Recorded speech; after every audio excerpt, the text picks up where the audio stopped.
You know, there's a lot of us that walk into every day without clearing our head, without opening up our hearts or just being who we were born to become.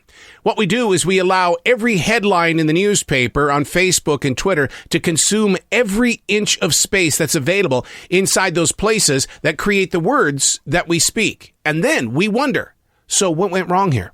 Hey, it's Arrow. This is The Choice. This is what I was writing while the sun was waking up on a brilliant new day, clearing the head.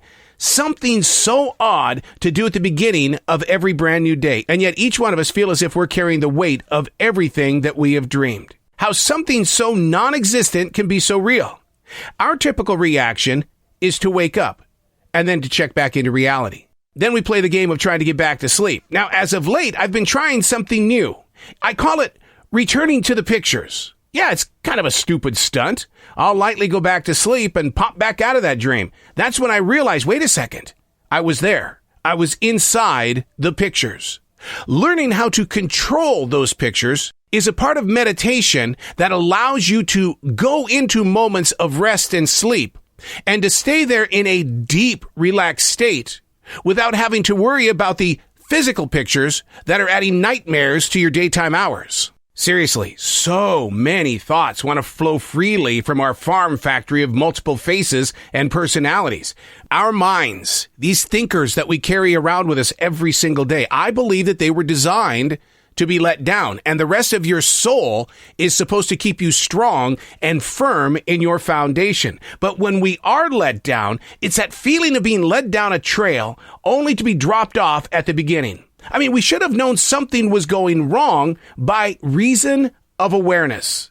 The real people of the world are those that we look at and go, wow, I'd like to be them. Wow, I wish I had a family like them. Oh, look, wow, they've got a brand new car. What am I doing so wrong? See, the way we think, we set ourselves up to be let down. I'm so used to hooking up with the top names, but there's a method to making it happen. It doesn't come from a text that says, hey man, I'm looking to do an interview. Are you interested in having a conversation with me? Doesn't work that way. What you have to do is put yourself in a situation of thought. Set up your atmosphere of the future today. Live in the present so that you can accept the moments of how you're going to grow forward as it begins to happen. So that if you are designed to be let down all the time, you can go a different direction when the signals start to arrive. I don't invest a lot of time into the thought process of connecting. Each conversation is a grateful blessing. In other words, I don't go into my day going, well, I want to talk to you, and you. That's setting myself up for failure. If a conversation suddenly comes out of left field, the goal is to step back and observe how it is that it arrived. Is it something that's going to knock you off your path? Because remember, our minds were set up to be let down. Being aware of things that suddenly appear in your life is a trigger that's going to put you in a situation where you're going to start asking questions. I wrote something in my daily writing today. The thunder I hear is caused by the wonder. It speaks softer than God's whisper. The wisdom of the universe enters the paths that each and every one of us walk upon, to touch the wind, to hear its calling, to hold true to its reasons for wanting to stop within the prints of the words.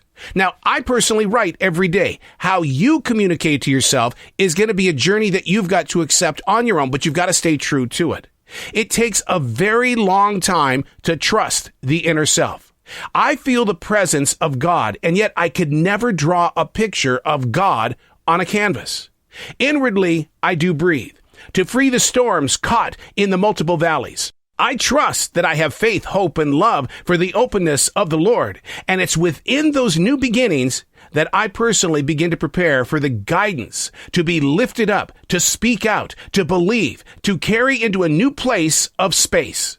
The Word of God seems so unreal at times, but you've got to learn how to activate it in not only just the mind, but it has to appear in the body and especially the soul.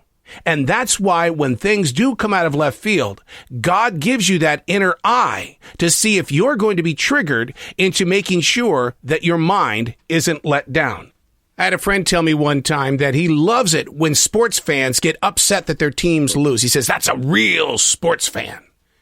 Well, how do you feel when you have put something inside your heart and you really want God to give that to you as a gift and you're let down? Do you get as angry at God as you do that football or NBA team? How do you react when what you think you deserve as a gift becomes a letdown?